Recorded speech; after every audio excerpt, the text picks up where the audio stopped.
Hi Virgos, Trishna here. Welcome to your December 2021 Virgo Love Tarot and Psychic reading.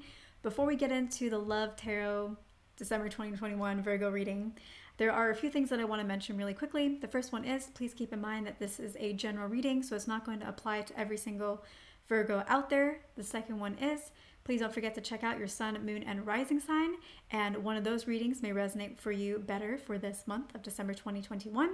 The third thing is, keep in mind that energies can be flipped, so I may be describing you and your energy in this reading, but you may feel like, hey, that's actually more my partner.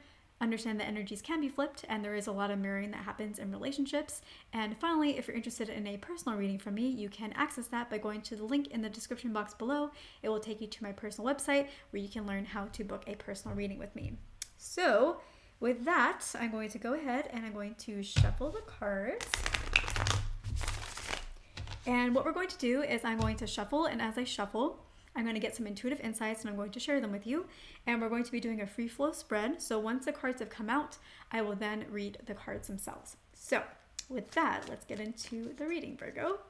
So what do my Virgos need to know for love for December 2021?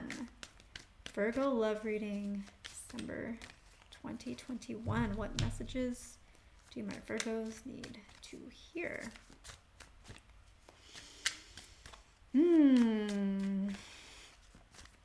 I feel like love is going well. I feel like you may be in a sort of a relationship. It may be one of those, it's complicated situations. It may be one of those more dating, less actual, truly in a relationship with a label situations. But I feel like there's somebody that you are interested in, that you are seeing, that you are, if you're not seeing them romantically, you're at the very least, like officially romantically, you're at the very least spending time with them, hanging out with them, staying in touch with them. I feel like you feel comfortable in this place, Virgo. This kind of no man's land in relationships. I think you shouldn't feel comfortable in that. I think you're feeling comfortable in that may be why you don't have the relationship satisfaction that you're looking for, because you're willing to be on the sidelines. You're not willing to take center spot. You're not willing to step into priority spot, to demand it or move on.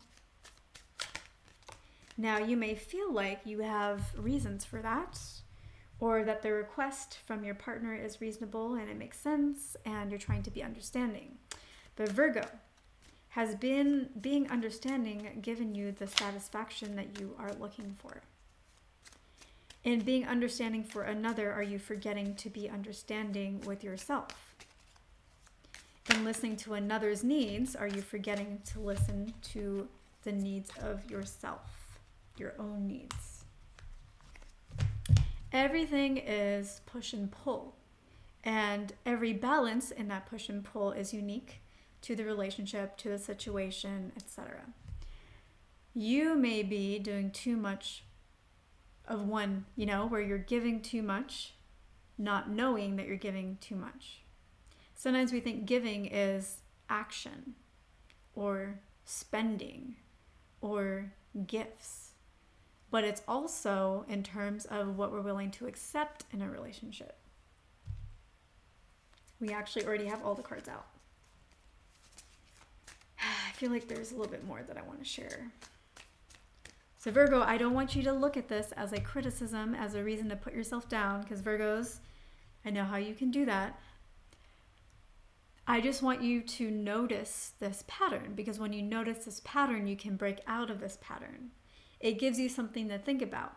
You can think about this pattern and ask yourself if it resonates with you or not, if it's true of you or not. For some of you, you may feel like, no, I feel like the balance that I'm doing is perfect. It's good. It's been working for me. If it's been working for you, then continue. But if you look at it and you think, this hasn't really been working for me, I'm not really that happy doing this, I'm really doing it more for the other person, but it makes me sad, or it makes me frustrated, or it makes me unhappy, or somehow it always makes me lose out in the end from past experiences. If that's the conclusion that you come to, now you know an underlying reason why, and you can let go of that reason why. You can change something. You may not have been able to change your relationships in the past, wondering why you're stuck in the same cycle over and over and over again because you didn't know what it was underlying that was creating this cycle. Now you know, now you can end the cycle. I feel like if this resonates, that 2022 will be a really good year for you in relationships. I think this transition will be powerful, incredibly impactful, and your life is going to shift in January 2022 by the end of it. Yep, that's what I feel. I'm feeling really good, Virgos. Okay, let's get into the cards. So the first card we have is the Hierophant.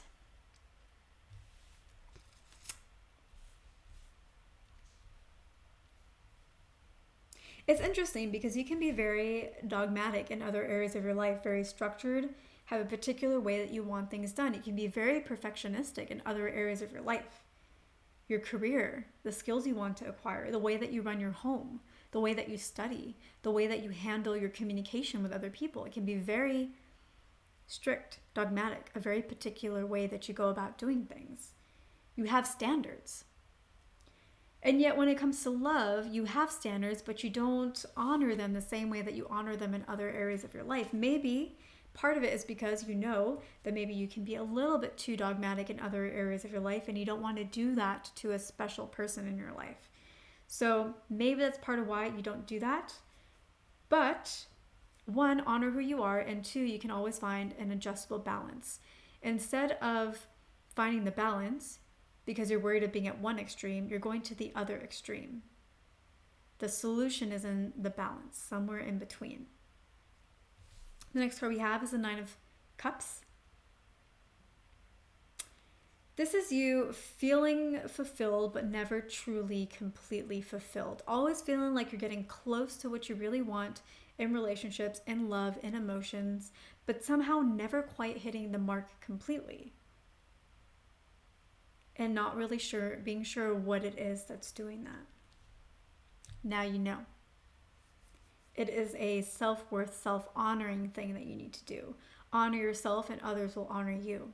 Have a version of the relationship that you want, and you will find people or other people who are in your life will match the version that you are looking for. You're always the one matching them. Why can't they ever match to you? They can, but you have to ask that of them. You have to demand that of them. You have to command that of them. If you don't do that, you're always going to be on that side. But for once, you need people to come to your side. Why? Why come to your side instead of you going to their side? Why go to any sides? Why not there be a balance? The reason why is because you are already seeking balance in a relationship. You're already giving to your partner. You already want there to be a balance. So they need to come to you, your side, because your side is where the balance can be. Okay. It might sound like I'm mad at you, Virgo. I am not. I just really want you to feel good and happy and get the fulfillment that you feel like you're so close to. Okay. All right, next card is the Moon.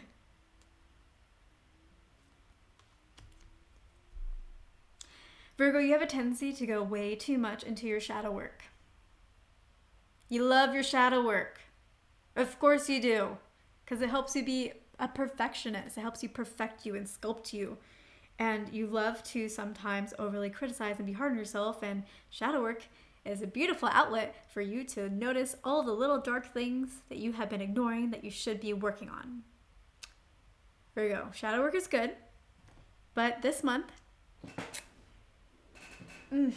be balanced in it, okay? Be balanced in it. Don't overdo it. Remember to love yourself. December is a month of celebration and happiness. Indulge that. Yes. Okay, next one is the Ace of Wands.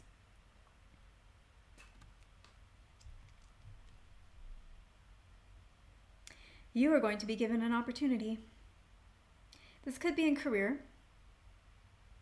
It could also be in love. It could be a mixture of the two. It could be a career connection with somebody that you are attracted to, who may also be attracted to you, that you didn't, maybe you knew they were attracted to you, maybe you didn't. I feel like you might be a little more attracted to them than they are to you, but they are interested in you. They may offer you an opportunity. The question is, should you take it?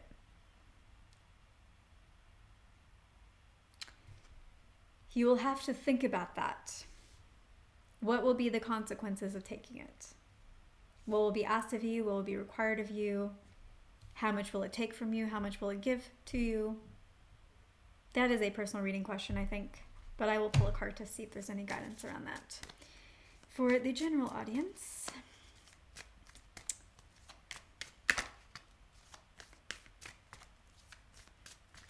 and also I'm just gonna, while I shuffle, just see if there's any other information that this opportunity wants to share. Yeah, I feel like it's probably going to be career related, maybe related to love too.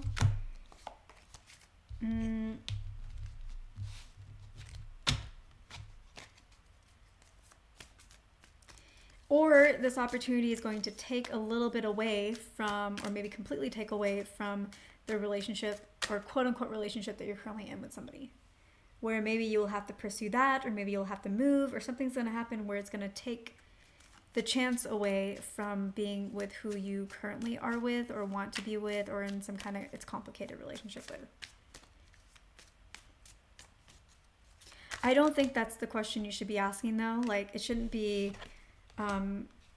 relationship versus opportunity. I feel like that should be not even a question.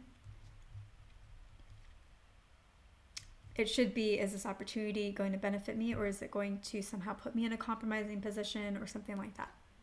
All right, so we got additional guidance. We got the Queen of Swords. You call the shots, you make the decision, you have a clear mind. Stay clear-minded about the decision. Don't let your emotions cloud your judgment of whether or not you take this opportunity. If you do that, you will pick the one that's best for you. Even if you pick the one that's not best for you, you will be in a mindset where you can handle whatever is thrown at you and you make it a success regardless. But that's the mindset that you have to come from. And then we have the Nine of Wands.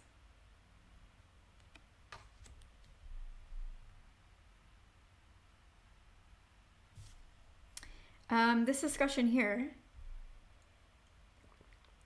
may have made you a little bit weary about the person that you're with and whether you should hang on if they're not all in, and weary about this opportunity to come your way.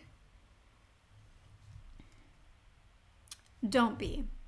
This is just guidance to help you make decisions that are going to serve you and to make you aware of ways that you have been making decisions that you were not aware of before that haven't been serving you. That's all of this is.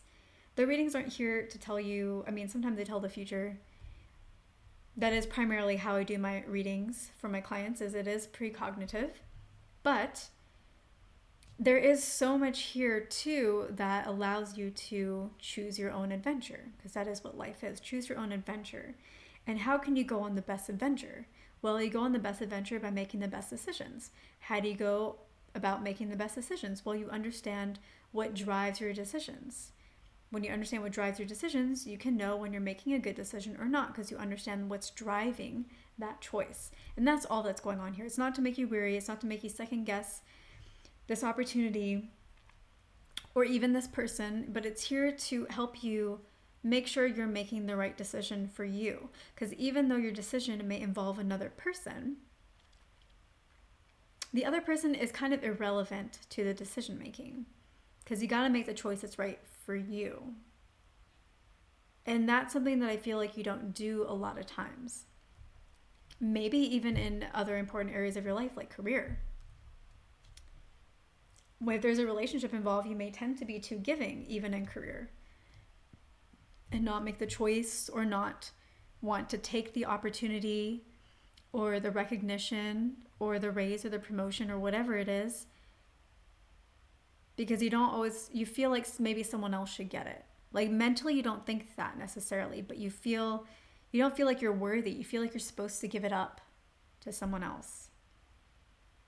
That's another thing, is like, I think the theme here is you feel like you have to give up what you want for others to have. Ooh, Virgos. I think that's what you needed to hear, because I just felt a lot of the energy just shift. I felt an activation. Ooh, man, a lot just moved. So yeah, Virgo, I'm gonna end this here because wow, like that was I felt a lot of energetic movement and shift just happen. So I think that's what you needed to hear. So I will wrap this up. Virgo, I hope you have an amazing December. January 22 is going to be wonderful. And it seems like that's going to be what happens for you too. If you do the work that we talked about here, it's going to be amazing for you too.